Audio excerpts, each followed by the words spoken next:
Hello, and welcome to the San Miguel Resource Center's presentation on culturally responsive client services. Before we get started, I just want to acknowledge some facts, opinions, and beliefs which will form the foundation of this presentation and our upcoming discussion in class. First, as a disclaimer, I would like to mention that today we are going to be talking about some issues which can be sensitive topics for individuals for various reasons. All efforts have been made to discuss issues of race, class, and other elements of diversity in a sensitive manner.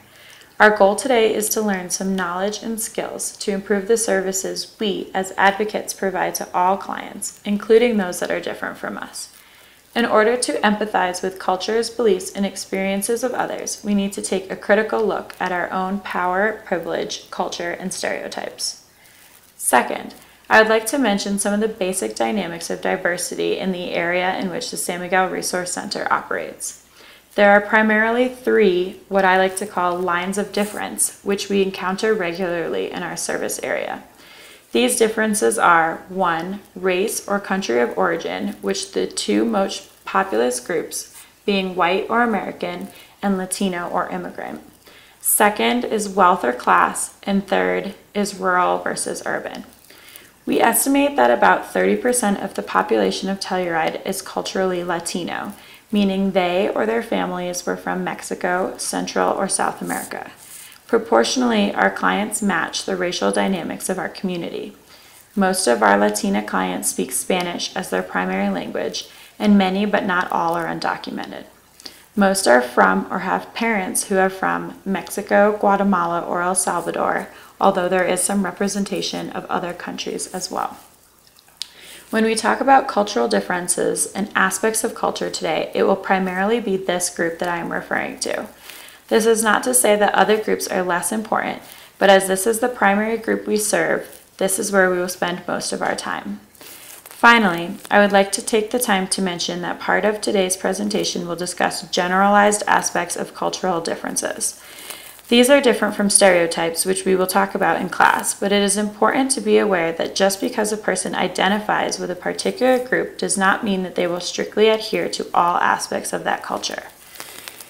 Everyone is and always will be a unique individual with their own experiences and beliefs. Understanding some general knowledge about their cultural history can be useful, but assumptions should be avoided by all means possible. The San Miguel Resource Center strives to provide culturally competent services to all the survivors we work with. But what exactly is cultural competency, and what does it mean to provide culturally competent services? On the left-hand side of this image, you will see the following flow of ideas.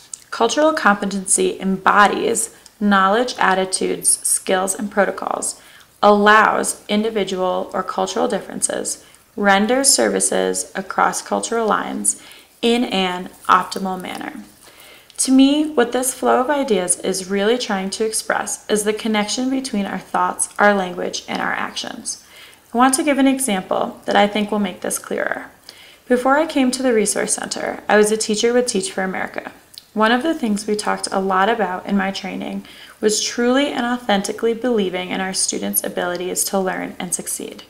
This may sound obvious, but one of the biggest challenges poor and minority students face is a loud and resounding message from society, media, and the whole world that they are incapable of achieving at the same rates and levels as their white, wealthier peers. Furthermore, it has been shown that one of the most influential elements to student achievement is expectations. If teachers have high expectations for their students, those students will do better in school. At the root of this is the belief system of educators. It is not enough to pretend that you believe in your students. You have to actually believe in them, because your thoughts will affect your words will affect your actions, and children are remarkably perceptive. When we consider our clients, this means that we have to really believe them, no matter what they look like, what language they speak, or what country of origin they were born in. If somewhere deep down we think Latinas are prone to exaggeration or dramatization, it will be impossible to support them as optimally as we could.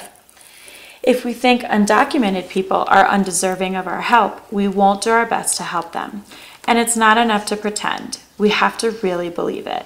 We have to really understand privilege and culture and difference for our words and actions to follow through. On the other side of the diagram is represented another aspect of cultural competency. If you follow the arrows, you will see that cultural competency responds with respect and empathy to people of all cultures, classes, races, religions, and ethnic backgrounds. Here we could add even more groups, including sexual orientation, age, etc., in a manner which recognizes, affirms, and values the worth of individuals, families, and communities. I think that the middle box there on the right side is the key to this slide. We want to recognize, affirm, and value all people. For example, it doesn't matter if we are not religious. If religion is a big part of a client's life, we want to recognize that and value the strength our client draws from that source. The primary tool we use to do this is listening. We want to listen carefully to our clients and reflect back what they tell us is important to them. For example, if a client mentions their children a couple of times during a call, you can reflect that value back and say, I can see that your children are really important to you. Let's talk a little about how domestic violence situations can affect children, or something along those lines. Every individual is different. We don't want to assume that all people from the same culture have the same values. So we've talked so far a little about cultural competency and how that relates to our work at the Resource Center. But now we're going to take a little step backwards and attempt to answer the question, what is culture and how do we learn culture? Culture can be defined as the shared meanings and values of a group that are passed on from one generation to the next, or the way of life for an entire society. That definition might be a little hard to wrap your head around because it just seems like culture is everything. And it kind of is. It's everything for a given group of people. But we can talk about some more specific examples of culture. As we go through some of these, I want everyone to be thinking in their heads about some of their personal experiences with individuals or groups from other cultures. Have you traveled or lived abroad? Have you moved across the country or even across the state? How do the various cultures you've interacted with differ in some of the following categories? So some of the things that are encapsulated in the concept of culture include how we interact with our environment, how we associate with others, how we meet our survival needs. This might include differences in what foods are consumed, how they are prepared, how they are bought and sold, and times and quantities in which they are eaten. This is something most people typically think about when we think about cultural differences. Another example is how we learn, and finally, how we differentiate male and female behavior. As you might expect, this is something that comes into play often in our work at the Resource Center, especially when we work with older individuals or individuals from more conservative cultures where gender roles are stricter. These situations can be tricky because, as I mentioned on the last slide, we want to acknowledge, affirm, and value all differences. But we can also delicately open people's eyes to the possibility of independence and self-reliance. Some more elements that make up culture include how we use space, how we use time. This is one we're going to talk about a little bit later on, but it is an important one. When I think about how various cultures use time, I always remember a lesson I was taught when I was teaching about the quote-unquote culture of poverty. Most individuals who live in poverty don't think about the future in the same way that individuals who have more resources do. An individual who doesn't know where their next meal is coming from or how they will stretch their paycheck to be able to feed their children for the week is less likely to have a savings account than someone who has a little more wiggle room in their budget. This also means that these individuals are more likely to spend money as soon as they have it, often on things outsiders to their culture would see as frivolous. Because poverty causes people to be more focused on instant gratification than on prospects for a better future. In extreme poverty, the question is, why worry about next year when you don't even know if you'll live to see next week? Continuing with elements of culture, we have how we use play, how we defend ourselves, and how we use things. Now that we know some elements that make up culture, let's look at how cultures can differ from one another. In general, these slides will have typical elements of white or dominant or American culture on the right-hand side, with non-white or minority, or in our specific case, Latino culture on the left. As we go through these, always remember, learning about cultural differences is an important step to becoming culturally competent, but no two individuals are the same, even if they come from the same culture or look the same. Always listen and respect differences in experience and/or personality. On this first slide, we see collectivism and connectedness on the left versus individualism and independence on the right. American culture is infamous around the world for its focus on the individual. Americans are each taught from a very young age that they are special and unique. We are taught that we can overcome circumstances and reach our personal goals. However, in many other cultures, this is not the case. The family or the community comes ahead of the individual. It is the expectation rather than the exception that individuals sacrifice personal freedoms for the betterment of the collective. Can you think of how this cultural perspective would make it more difficult for a woman or a man to leave a domestic violence relationship? Can you respect and value this cultural difference while also teaching the client how to keep themselves safe? At the top of this slide, we see people first pitted against action first. I think this is an interesting cultural difference, and one that I personally didn't recognize until it was pointed out to me. I know that I am personally pretty susceptible to the cultural norm of action first, and that I tend to be motivated by doing and achieving, both in my career and in my personal life. I think it's easy to see this side of American culture when we think about celebrities, politicians, or athletes who we praise for their ambition, rationality, and performance. This cultural norm is counterbalanced by relationship-oriented cultures, where building and maintaining relationships are more important than checking achievements off a list, and where working in order to live is more often the case than living for one's work. We also see on this slide external control versus internal control. This cultural difference is highly influenced by religion, even if it is not always recognized outright. Someone from an external control culture might be heard saying, "God is punishing me because I'm a bad person." They are less likely to take action to alter their situation and might prefer to wait for an external force to change their lives for them. Someone from an internal control culture is more likely to believe in self-determination and the power of the individual to make a change.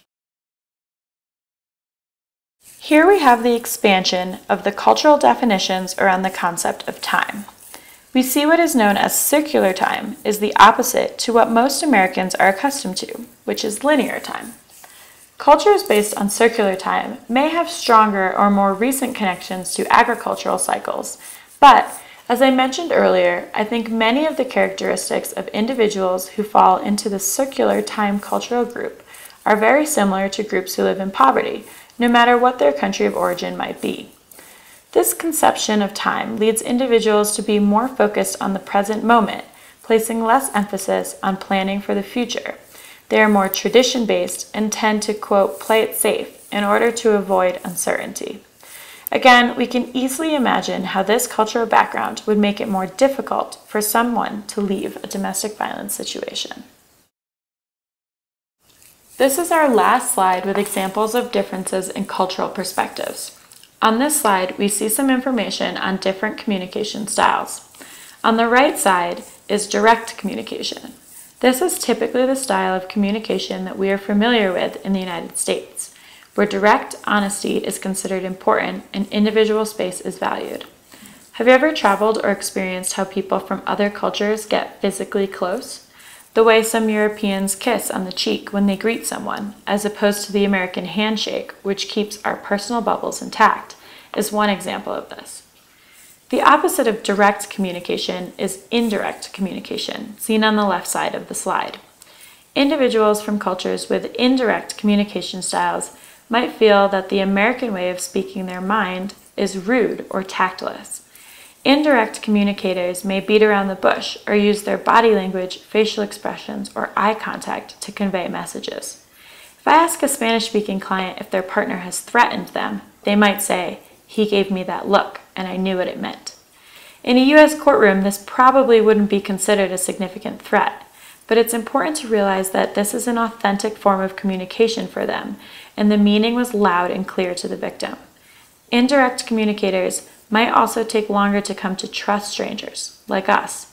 It is not unusual for non-white people to take months or even years to disclose their abuse to us. We just have to be patient and let them know that we are here to listen without judgment whenever they are ready. Okay, so now that we know what some common cultural differences are, let's think about how culture can create barriers to victim advocacy. To the left, we can see some pretty common cultural barriers to advocacy. These are stereotyping, cross-cultural communication, and language. We just talked about the second one, and the last barrier in this list, language, I think is pretty obvious. But I do want to point out something interesting about stereotyping. For example, currently we have no immigrants on our staff at the Resource Center. So the stereotypes of immigrants made by non-immigrants may be a barrier to effectively advocating for a victim. But stereotypes can always go in both directions. A victim stereotype of Americans, perhaps that we are too direct, that we won't understand their cultural connections to their family and communities, or something else, may prevent a potential client from ever walking in our door and seeking help. Luckily for the Resource Center, our former cultural outreach coordinator did an amazing job in building trust within the Spanish-speaking and immigrant community, and many of our employees and advocates have done a great job of building trust within the general community. I and all of our staff and advocates are holders of that fragile trust and always need to work hard not to break it. In the middle column, we see programmatic and systematic barriers to effective client advocacy. Most of these are fairly obvious. For example, location of our services. Individuals who live in Norwood, Nucla, Natarita, or Egner. It might be difficult for them to get to our Telluride office. We've tried to remove this barrier by establishing satellite offices in Norwood and Nucla, but we can't be everywhere at once. Lack of diversity is another obvious one, which relates to what we were just talking about. Misinformation is also quite common. Sometimes people think we can do much more for them than we can.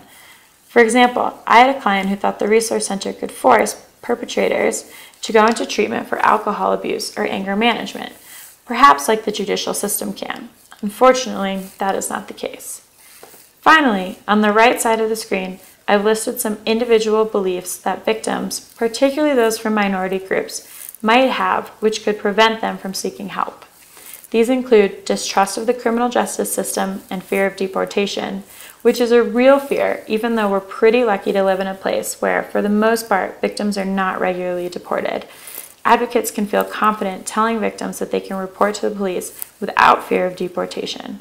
They may even be able to apply for a victim's visa, which we'll talk more about a little later. Other barriers are loyalty to their own cultural group, shame or taboo. For example, some cultures are very private and do not believe in talking to strangers about interfamiliar problems. Expectations of service providers' role. Again, I have some clients who think I can do anything and everything, which is flattering, but unfortunately not the case. Grieving and healing processes, conceptions of privacy, the role of family, and religion. Any and all of these, or a combination of them, can all create very real boundaries to a victim asking for services and for advocates providing effective client services. So, with all of these cultural differences creating potential barriers to effective advocacy, what do? The most important role of an advocate is to identify and validate the cultural background and experiences of a victim. How do we do that? By listening.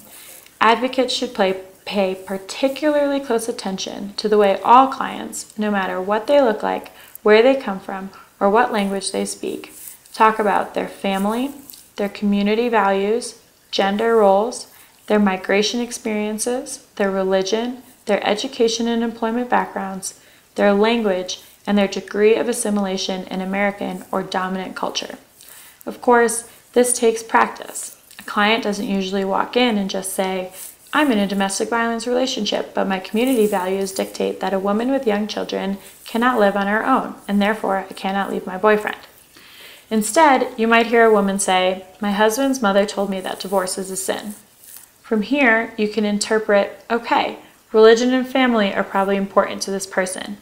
Then, when you respond, you can reflect these values back to the client and use them to create a source of strength rather than a roadblock.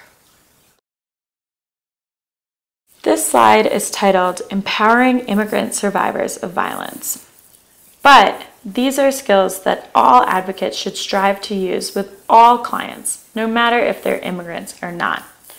Advocates should, through active listening and positive affirmation, show clients that they have a voice and options. Focus on their resiliency and skills as a survivor rather than calling them a victim. Affirm that they are not alone. Offer help and support in navigating support systems. And communicate that they are not responsible for their abuser's behavior.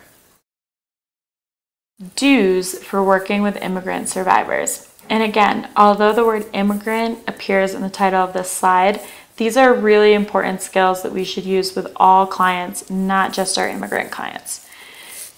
Do ask your client what language they feel more comfortable speaking. Some prefer English. Do take into consideration differences in communication styles. Just because someone is nodding does not always mean yes, or even I understand. It could mean I hear you. Remember that lack of eye contact is a sign of respect and deference in many cultures. Do be mindful of your own belief systems and differences, and remember that advocacy is about empowering a client to decide what is best in their situation. This is the most important thing in this entire presentation. We need to be aware of our own beliefs and differences so that we can block them when we're supporting our clients. Even if we don't agree with the choices they make, they are the ones that need to make those choices. Do have patience. The greatest gift you can give is your presence. Do be aware of general misinformation and distrust of systems. There may be fear of deportation by law enforcement and social services. Many clients from other countries know nothing about victim services, social services, counseling, court systems, etc. You can respectfully educate these clients about their options.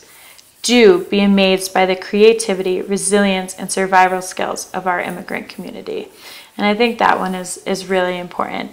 The immigrants who live here have been through so much, and they have such beautiful cultures and amazing experiences, and it's always beautiful to learn about those and to be empowered by other people. Okay, this is the last slide in our presentation today, and it's about legal options for immigrant survivors, which is one of my favorite aspects of my job as the bilingual advocate at the Resource Center. These can get a little confusing, and if you don't have background on the immigration system especially, they can be confusing. So please jot down any questions that you might have, and we can talk about them in class.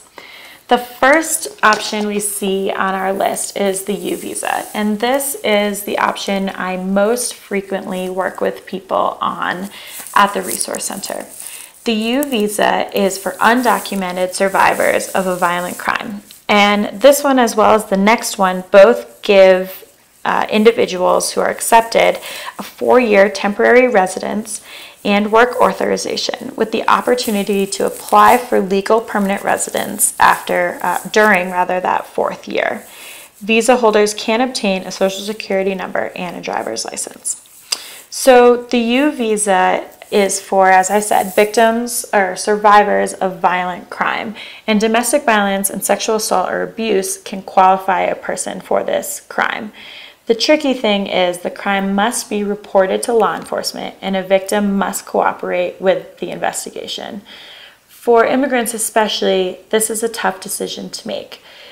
Reporting their crime, their abuse, to the police may result in the deportation of their spouse or significant other. And often individuals are tired of abuse, maybe they're ready to leave an abusive relationship, but they still love that person who's hurting them, and they don't want them to get in trouble or get deported. So this represents a real difficult decision for them. The next one on the list is a T visa. This is something I personally haven't seen working at the Resource Center, but there definitely have been documented cases in the state of Colorado and around the country. T visas are for undocumented survivors of human trafficking, and human trafficking is defined as the illegal trade of human beings for the purpose of commercial, sexual exploitation, or forced labor. Most of what we see in the United States is some type of forced labor where individuals are coerced, usually due to their lack of legal documentation as an immigrant, to work long hours for very little pay or no pay, and that is considered a form of human trafficking. Next, we have the VAWA, or self-petition, which is something I've seen a couple times so far. And the VAWA self-petition is for undocumented survivors of abuse perpetrated by a U.S. citizen or legal permanent resident.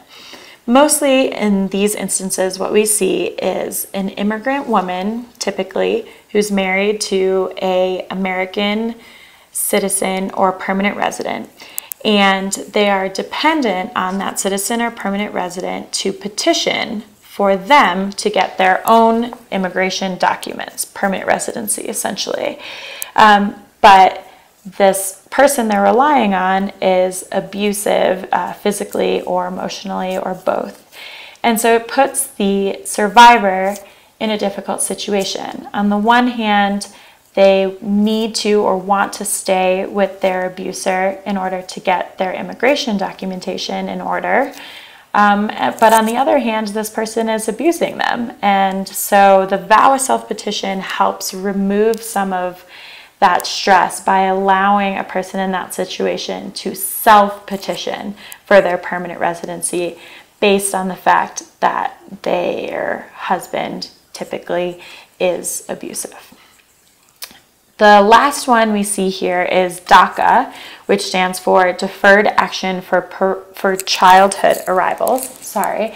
And you may have actually heard recently, last November, actually, Obama came out with an adult version of DACA, which has been called DAPA, or Deferred Action for Parental Responsibility. I don't remember the exact words, but both of these have very similar outcomes.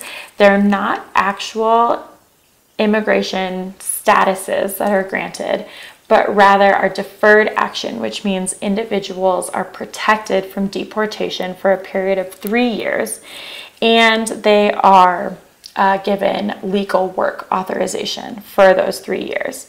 So DACA, the one listed here, protects young people who are brought to the U.S. by their parents from deportation. To qualify, there are a lot of specific qualifications. You have to have arrived in the U.S. before the age of 16. You were under the age of 31 when the law was passed in 2012. You've lived in the U.S. continuously since 2007. You're currently studying, or you have a GED. You're a veteran of the armed forces, and you have no felony convictions. DAPA, the one for adults, is very similar, although the rules have yet to be fully established and enforced because a judge or several states are suing the Obama administration, saying that he doesn't have the legal authority to create that regulation. Yeah, those are the options for immigrant survivors. So that's our presentation